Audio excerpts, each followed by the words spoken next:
大家好啊！而家係亞基電視台咧小記者為大家報道一則天氣報導。咁就而家係北海道十勝區域咧，咁今日係陰天嘅，咁非常適合去旅遊。咁另外就報導一下台長同夫人以及一眾朋友咧嚟咗呢間酒店咧，朝頭早咧食咗一頓好豐富嘅早餐啊！咁我一行嘅團友已經決定咗咧，今日淨係食早餐。跟住先食晚餐中間午餐可以唔使食啦。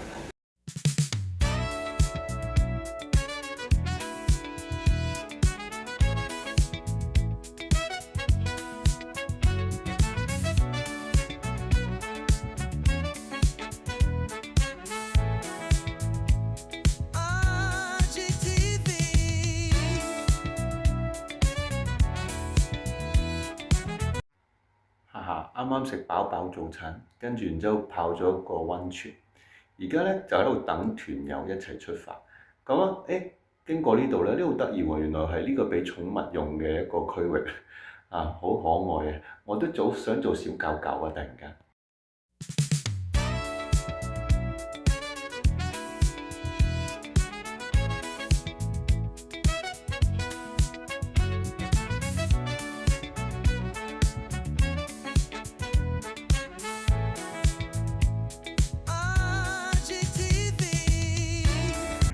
經過個半鐘頭嘅車程呢，我哋終於嚟到高原牧場啊！咁小記者隨團嚟到呢，最主要係觀察呢度牛咧嘅健康狀況。小記者而家觀察到呢，啲牛呢個健康好良好啊！咁就應該佢哋啲奶呢都係好好飲嘅。咁我哋睇得遠少少嗰邊啦。最遠嗰邊咧都有幾隻牛喺度食緊草啊！因為咧小記者眼睛係比較鋭利嘅，咁睇得到。唔知觀眾睇唔睇到啦？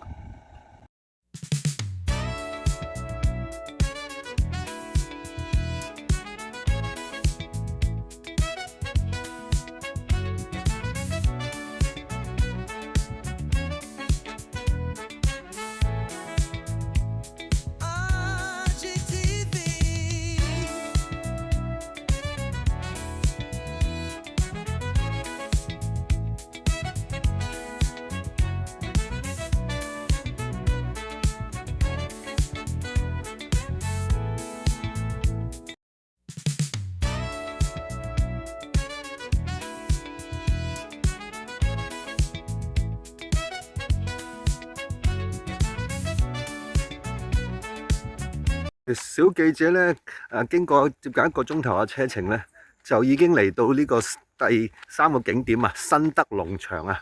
咁喺度特別鳴謝咧，我哋嘅白色公主一路開車過嚟啊。而家我哋最重要解決問題咧，就係好急尿啊，一定要去個廁所先。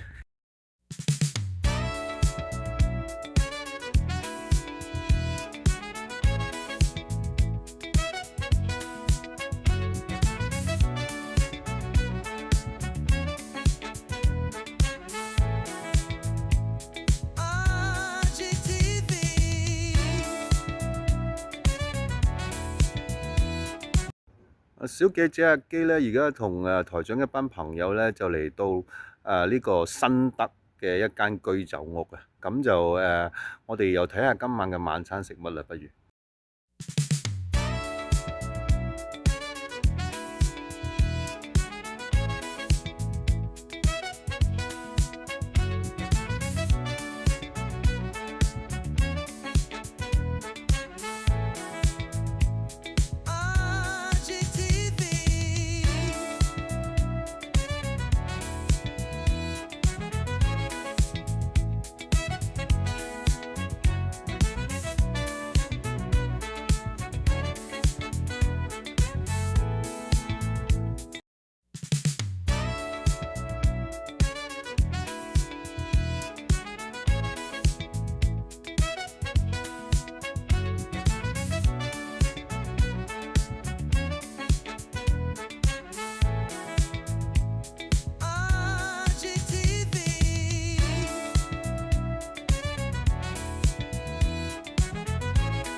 小記者繼續為大家報道咧亞基台長嘅新聞啦。